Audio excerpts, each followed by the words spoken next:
জোনাকী কণ্ঠৰ অধিকাৰী জুবিন দাদাৰ সপোন আৰু আমাৰ আপোন ৰৈ ৰৈ বিনালে আজি মুক্তিৰ দ্বিতীয় দিনা প্ৰথম দৰ্শনী চাবলৈ আমি গৈ আছোঁ যোৰহাটস্থিত ইলি মাল্টিপ্লেক্সলৈ। ক'তো টিকেট পাবলৈ নাই, গতিকে ৰাতিপুৱাৰ দ্বিতীয় দিনাৰ প্ৰথম দৰ্শনী চাবলৈ গৈ আছোঁ যোৰহাট অভিমুখে। এতিয়া ঠিক 6 বাজিছে আৰু আমি গৈ আছোঁ যোৰহাট।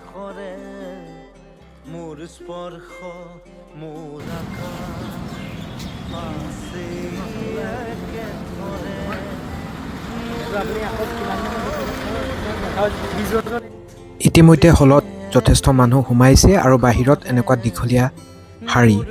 ইতিমধ্যে 90% মানুহ সোমাই গ'ল আৰু আমি যিহেতু মূৰামূৰি সময়ত উপস্থিত হৈছোঁগৈ, গতিকে বাহিৰত তথাপিও যথেষ্ট দীঘল লাইন ইলি মাল্টিপ্লেক্সত ৰাতিপুৱা সময়ত দেখা গৈছে। ৰৈ ৰৈ বিনালে জয় জুবিন দা।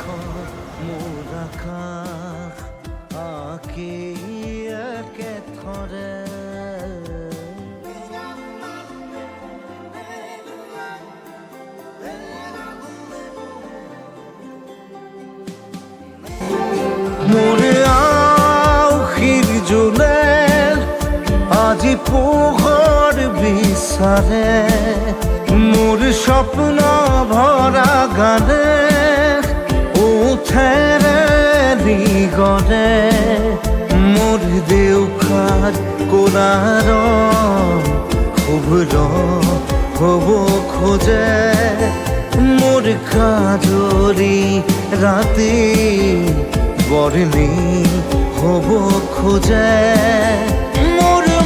1998 চনৰ শব্দ এলবামৰ বাবে জুবিন দাই লিখিছিলে ৰৈ ৰৈ বিনালে। তাত এটা লাইন আছিলে, অহোৰাত্ৰি অনাবিল স্বপ্ন প্ৰতাৰিত বাস্তৱ মোৰ কাষত ক্ৰন্দন বৰষিত। এই গীতটোৰ আধাৰতেই জুবিন দাই নিৰ্মাণ কৰিলে তেওঁৰ সপোনৰ ছবি ৰৈ ৰৈ বিনালে।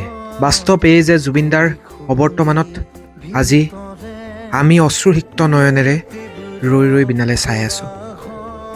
জুবিন দাবিহীন আমি ভাবিলে বুকুখন বিষাই যায়। কিয় যে গ'লগৈ জুবিন দা। তেওঁ আমাৰ মাজত নাই, কিন্তু বহুত ভাল এখন চিনেমা তেওঁ উপহাৰ দি থৈ গ'ল আমাক। সকলোৱে চাই ভাল পাব।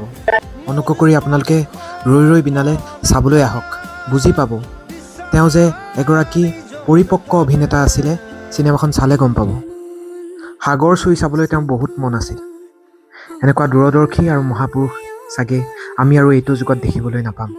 জোন জ্বলি শেষ হয়, মন গলি শেষ হয়, এটি এটি পল যেন বুকু বিদাৰি ৰয়, তুমি নাহিলে জুবিন দা ৰাতিও নোপোৱাই, ভঙা কলিজা আমাৰ ৰৈ ৰৈ বিনাই।